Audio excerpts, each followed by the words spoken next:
It's time for MXC, Most Extreme Elimination Chamber.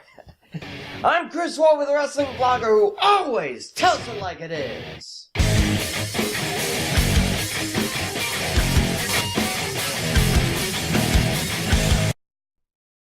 That opening was for those who saw the original Spike TV lineup back when WWE turned the channel away from Nashville. You know you love that show. Anyway, the Hell in a Cell on HGH's is back in action, and I hope they painted the cage red, because that'll be the only red in the chamber matches. Dang PG rating. Anyway, 6 men will enter to try to get the eco-friendly WWE title.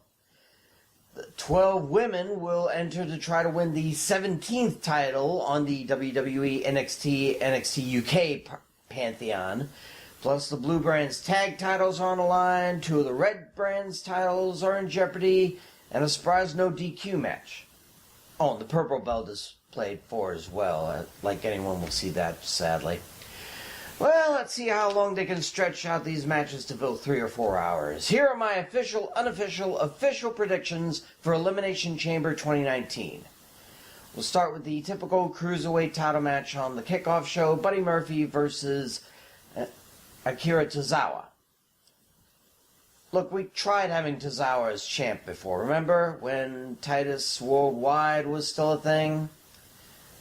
It didn't work out that well. Not saying that the Stamina King isn't worthy of a shot, but I think the only reason he got it was because the other Japanese cruiserweight hit just left 205 Live. Either way, Buddy is still too strong for Tozawa to take. Winner and still champ, Buddy Murphy. No disqualification match, Braun Strowman versus Baron Corbin. Has Corbin not learned that Strowman has friends in low places that hate Corbin nearly as much as the Monster Among Men does? Oh, sure, Corbin has a few friends in even lower places, but after TLC, having a no DQ match against Braun should be the last thing on Corbin's mind. Who will bring in the more powerful friends? That will decide the outcome. As for me, I think Corbin needs to go back to regular wrestling gear and ditch the Jack Gallagher get up if he wants to get better. Until then, Braun Strowman will win. SmackDown Tag Team Championship match. The Miz and Shane McMahon defends against the Usos. I'd have rather the Bar get another crack at it, or better still, the Good Brothers or even Sanity, but I would really rather Shane and the Miz not be champions, so in my mind, anyone would be better. However, why do I get the feeling the Uso Penitentiary won't be placing the current champs in solitary confinement tonight? In fact, given Jimmy's record, his recent arrest, that might be a bit on the ironic side, don't you think? Bottom line is, I don't want them to retain, but I'm going to pick Shane and Miz anyway. Intercontinental Championship Handicap match, Bobby Lashley and Lilo Rush versus Finn Balor. I guess since Finn couldn't get one Raw championship, he'll have to try for the other one, right? The thing is, didn't Lashley and Rush learn anything from what happened to the AOP and Drake Maverick a few months ago?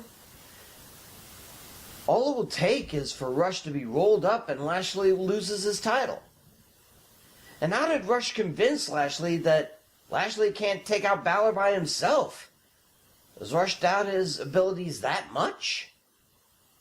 Bobby, if you want to hold on to your title, leave Lio Rush on the apron. If you don't, the only way you can hold on to the title is by disqualification. And that's what I think will happen. Finn Balor wins by DQ. Raw Women's Championship, Rowdy Ronda Rousey against Ruby Riott. Roar. One would think that this is 3-on-1, given that unless the Women's Elimination Chamber matches before this one, Morgan and Logan are sure to be at ringside.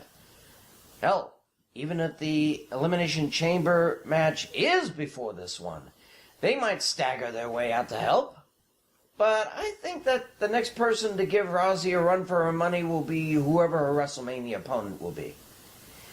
Even if the entire squad is out there somehow, Ronda can handle them all. Winner and still champ Ronda Rousey. Elimination Chamber match to crown the first ever WWE Women's Tag Team Champions. Oy vey. My first prediction is that these titles will last 2-3 years tops before getting retired. But in any case, I guess I have to pick one, don't I? Alright.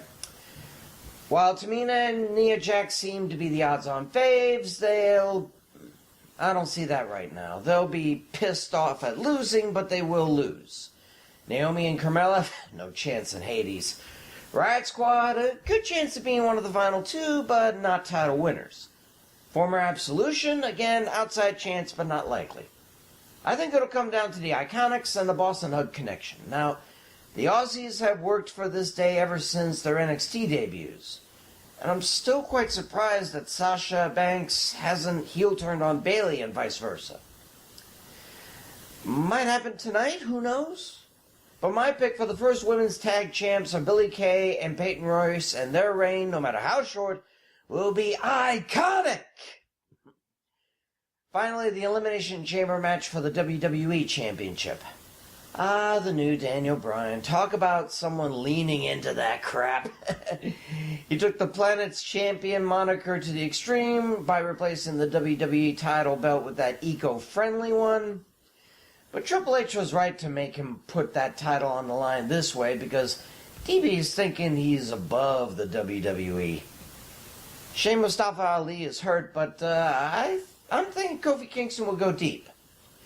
Jeff Hardy was practically born for a match like this, but he won't make it. Samoa Joe will do just what he did in the Gauntlet match, lose and then clutch everyone before leaving. Randy Orton will enter last, but the man is 1 for 6 in EC matches. So that leaves the old rivals, Bryan and AJ Styles, and we all know how that turns out.